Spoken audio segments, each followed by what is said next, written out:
Well, as we're getting close to the end of the year, it's always a good time to look back and see what's been going on. Yeah. So today we're doing a deep dive into Canadian infrastructure. Specifically, we're looking at Renew Canada's 2024 Top 100 Projects Report, Interesting. which is a pretty amazing resource for anyone interested in infrastructure. And we're going to be talking about some of the biggest projects happening all across Canada. Yeah. And some of these you might not even know about. Yeah. We're talking about everything from transit to energy, healthcare, really a wide range of projects. So when you first took a look at this report, what stood out to you? I mean, honestly, the first thing that hit me was the total value of these projects. Yeah. Over $292 billion.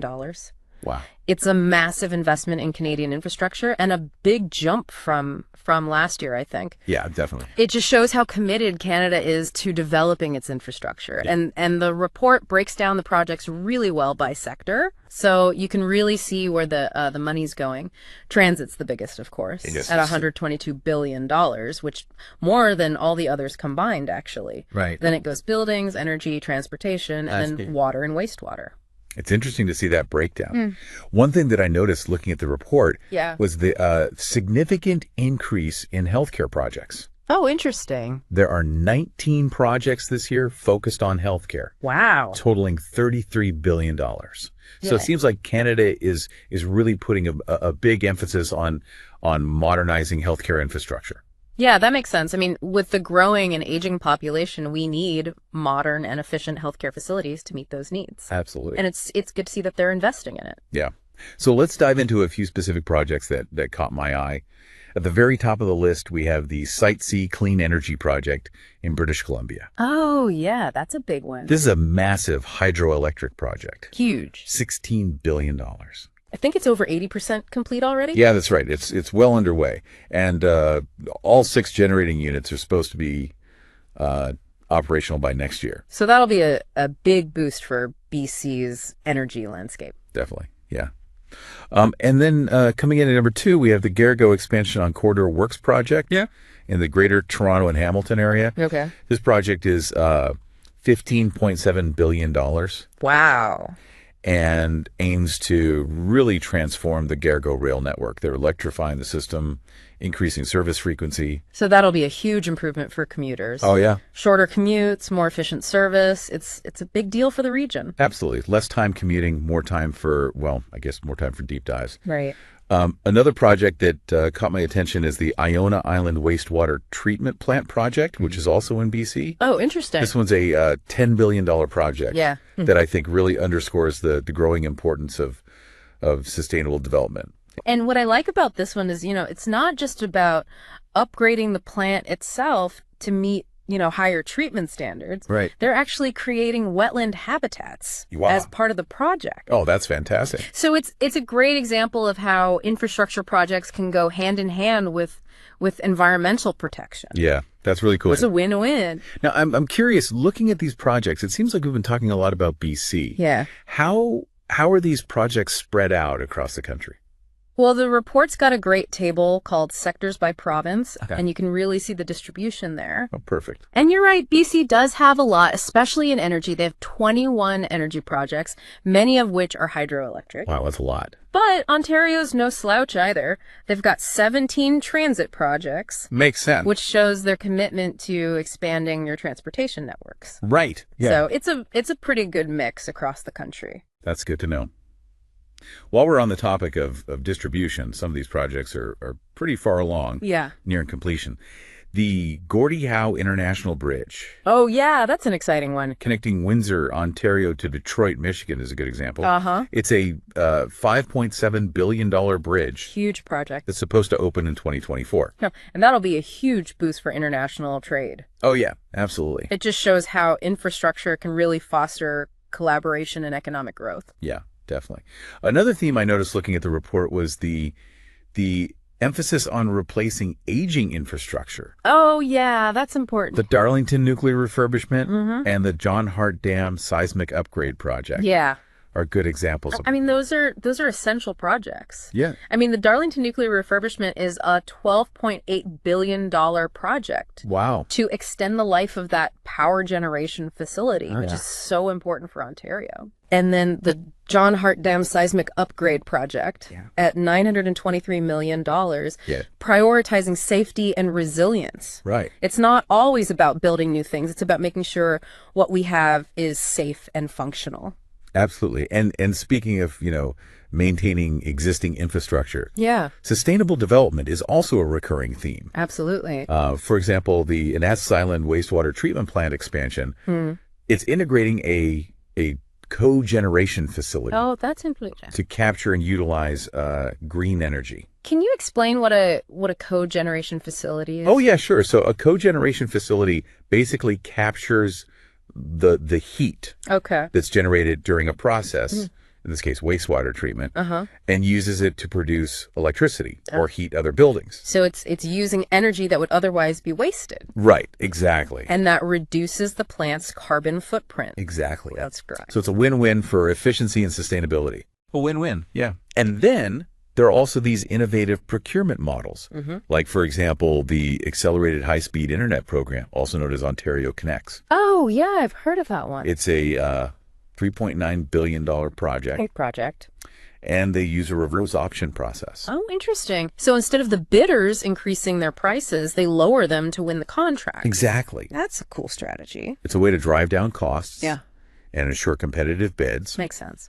The goal is to connect every region in Ontario to reliable high-speed internet. Which is essential these days. Absolutely, yeah. Yeah. So, we've got all these massive investments, diverse sectors. We see them spread across the country geographically, of focus on sustainability, innovative approaches. It's great. But, at the end of the day, these projects are about people and communities, right? Oh, absolutely. They have huge social and economic impacts. Yeah. Take the Surrey Hospital and BC Cancer Center, for example. Okay. That's a $2.88 billion project. Yeah. That's gonna significantly enhance healthcare services for a large population. Right.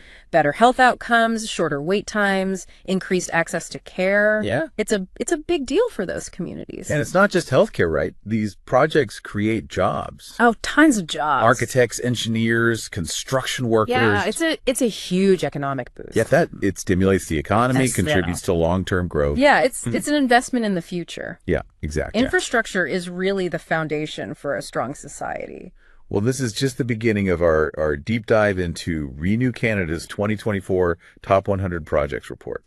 There's so much more to uncover. We've only just scratched the surface. We'll get into the details, the planning, the technologies, all of that. So much more to discuss. Stay tuned. Stay tuned as we continue to explore this fascinating world of Canadian infrastructure. Absolutely. Okay, so let's move on to the transportation sector. Okay. This sector really highlights the different needs across the country, Right. You've got highways, bridges, ports. Each project has its own challenges and opportunities. Yeah. So talking about highways, what are some of the big projects that you saw in the report? Well, one that stood out to me was the Highway 1 upgrades. Okay. It's from Kamloops, BC, all the way to the Alberta border. Wow. It's a huge project, Oh, $1.7 billion. wow. It's basically widening and improving a big chunk of the Trans-Canada Highway. That's a major undertaking. Yeah, it's really important for connecting communities and keeping trade flowing across Western Canada. Right. What about more in urban areas? Are there any projects that address traffic flow within cities? Yeah, for sure. The Deerfoot Trail improvements in Calgary. Okay. That's a $664 million project. Mm-hmm. It's all about safety and capacity on one of Alberta's busiest freeways. Right. So easing congestion, improving traffic flow. Yeah. Less time stuck in traffic. More time for podcasts. Exactly. Speaking of big projects, the West Calgary Ring Road caught my eye. Oh, yeah, that's a game changer. Yeah, that sounds like a massive project. It is. It's $829 million. Wow. And it's going to complete that final 11-kilometer section of the Calgary Ring Road. So it'll be a full loop around the city. Yeah, a 101-kilometer freeway loop around the whole city. Wow, that's impressive. It'll be a huge improvement for traffic flow, reduce congestion, and, open up new areas for development. That's great. A lot of these projects we've talked about so far seem to focus on efficiency and reducing congestion, especially in those larger urban centers. Yeah. What about those less traveled routes? Well, the report makes it clear that they're thinking about that too. Yeah. Ensuring that everyone in Canada has access to safe and efficient transportation no matter where they are. Right. So, for example, there's the Route 389 Improvement Program in Quebec. Okay. That's a $563 million project. They're working on a 570-kilometer stretch of road. Wow. It links Baie-Comeau to the Newfoundland and Labrador border. Wow. So it's really reaching those remote areas. Exactly, making sure that those roads are safe and accessible for everyone. It's good to see that they're not being forgotten. Yeah, for sure. Okay, so we've talked about highways. What about bridges? Well, we talked about the Gordie Howe International Bridge already, Right, that's a big one. but there's also the Pattullo Bridge Replacement Project in BC. Okay. That's a $1.38 billion project, Yeah. replacing an aging bridge with a new modern 4-lane crossing over the Fraser River. It's always good to see them investing in replacing aging infrastructure. Yeah, absolutely. I mean, the new bridge is going to be safer, and it's designed to accommodate future growth. Right, so they're thinking ahead. Exactly. What about the Île-à-Tourte Bridge reconstruction project? Oh, yeah, that's a big one, too. Yeah, $2.3 billion in Quebec. Yeah, they're rebuilding a key bridge on Autoroute 40, which connects Montreal to the Montérégie region. So that's a pretty vital route. Yeah, it's super important for commuters and for businesses. And the new bridge is going to have wider lanes, a path for pedestrians and cyclists, and dedicated bus lanes. Oh, wow. So they're really thinking about all modes of transportation. Yeah, it's a great example of how they're trying to improve safety, efficiency, and accessibility all at the same time. That's great. Okay, so we've covered highways, bridges. What about ports? Oh, yeah, ports are a big part of the picture, too. Right, especially with global trade and everything. Exactly. What are some of the projects that stood out to you? Well, on the West Coast, there's the Roberts Bank Terminal 2 project. Okay. That's in BC. It's a $3 billion project. Wow. They're building a brand new container terminal. So expanding the capacity. Yeah, they need to keep up with the growing volume of goods moving around the world. Right. And then on the East Coast, there's the Port of Montreal Contrecoeur Terminal. Okay. That's a $950 million project. They're developing a new container terminal there as well. So again, expanding capacity. Yeah, efficiency too, making sure that those ports can handle all the goods that are coming through. It's interesting that all these large-scale port projects seem to be focused on expanding capacity and efficiency. Are there any that are taking a different approach? Yeah, there are. The Ridley Island Export Logistics Project in BC is a good example. Okay. That's a $750 million project. They're developing a transload facility there. Okay, what's a transload facility? So basically, it's a facility that handles certain types of goods. Okay. In this case, agricultural products, forestry products, and plastic resin products. Okay. And it's all about getting those products ready for export. So it's a more specialized facility. Exactly. It's tailored to the specific needs of those industries. It's really interesting to see how all these different pieces fit together. Yeah. The highways, the bridges, the ports, the specialized facilities. It's all part of creating a more efficient and interconnected network, Absolutely. which is essential for keeping Canada competitive on a global scale. And it's important to remember that all of this is about more than just the physical infrastructure. Right. It's about connecting people, connecting communities, facilitating trade, and driving economic growth. Yeah, it's all connected. Exactly. Well, now that we've explored the world of transportation, I'm eager to dive into the energy sector. Okay. That's an area that's seeing a lot of change as Canada transitions to a more sustainable energy future. Yeah, it's a very dynamic sector right now. Right. There's a big push toward renewables, but we also have to maintain and upgrade our existing infrastructure to make sure we have reliable and affordable energy. Right. It's a balancing act. It is, and the report really captures that, you know. Okay. They highlight a wide range of projects, everything from hydroelectric and nuclear to natural gas and transmission infrastructure. Wow. So it really runs the gamut. It does, and it's exciting to see how all of these projects are shaping Canada's energy landscape. Yeah, I'm eager to hear more about those specific projects, but maybe we should take a quick break and come back to discuss the energy sector in more detail. Okay, so let's get into the energy sector. It's always changing as Canada moves towards a more sustainable energy future. It's interesting to see how infrastructure plays a part in that. You're right, it's a really dynamic sector. The report shows how Canada is moving to a more sustainable energy mix. We see hydroelectric, nuclear, natural gas, transmission infrastructure all playing a role in meeting the country's energy needs. We've already talked about the Site C Clean Energy Project in BC. It's a huge project and shows Canada's commitment to hydroelectric power. But what other energy projects are out there? Besides hydroelectric, there's a lot of focus on nuclear power. The Darlington nuclear refurbishment is a big project costing $12.8 billion. It's essential for clean energy in Ontario. It's all about making the Darlington nuclear generating station last longer. That's a key source of low-carbon electricity. It's good to see investments in these older nuclear plants. And the Bruce Power refurbishment is another big one at $12.9 billion. These projects are important for keeping our nuclear power running safely and efficiently. Exactly. These projects involve a lot of upgrades and modernizations to make sure these plants can keep providing clean energy for many years to come.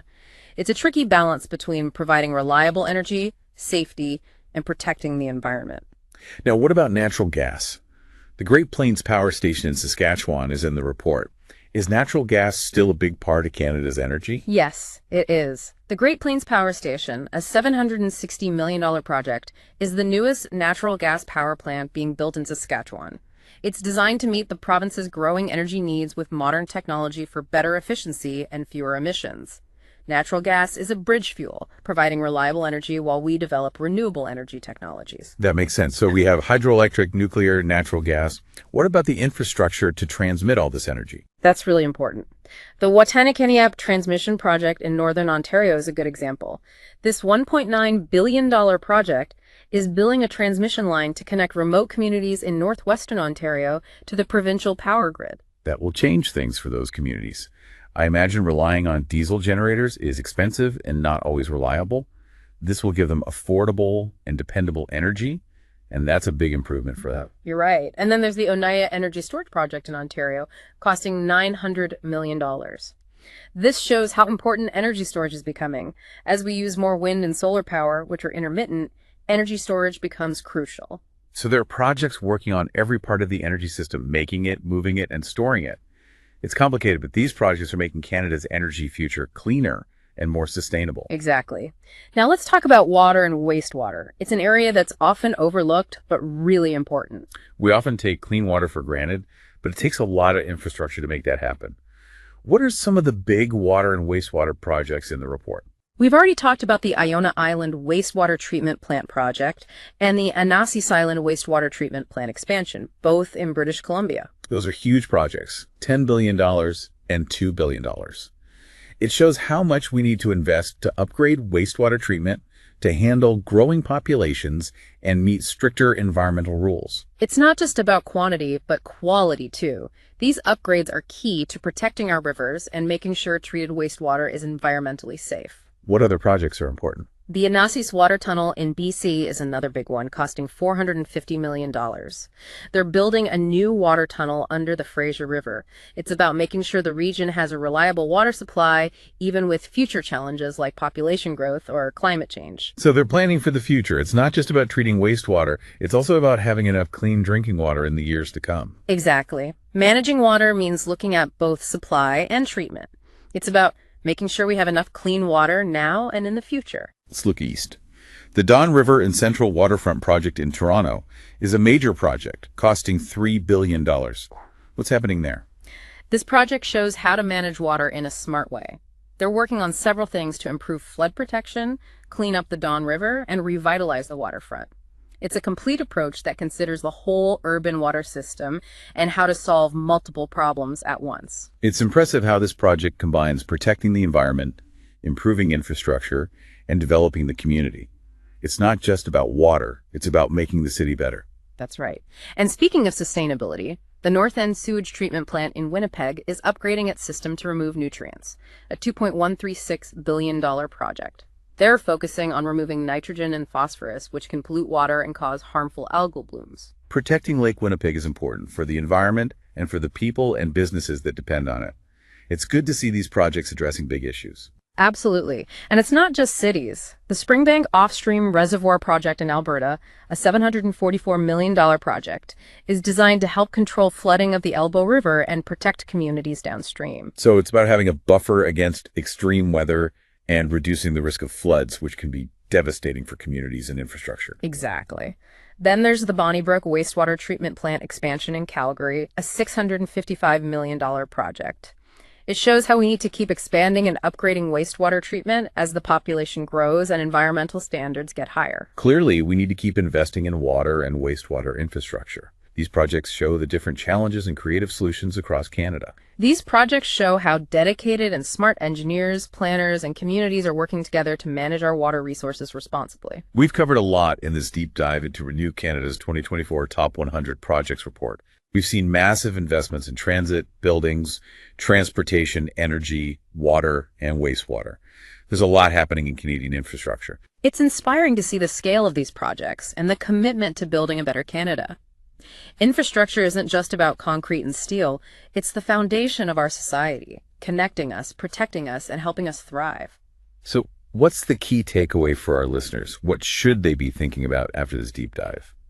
Think about the infrastructure around you, the things we rely on every day but often don't see. These projects are an investment in our future. It's important to talk about how they affect our communities, our economy, and our environment. That's a great point.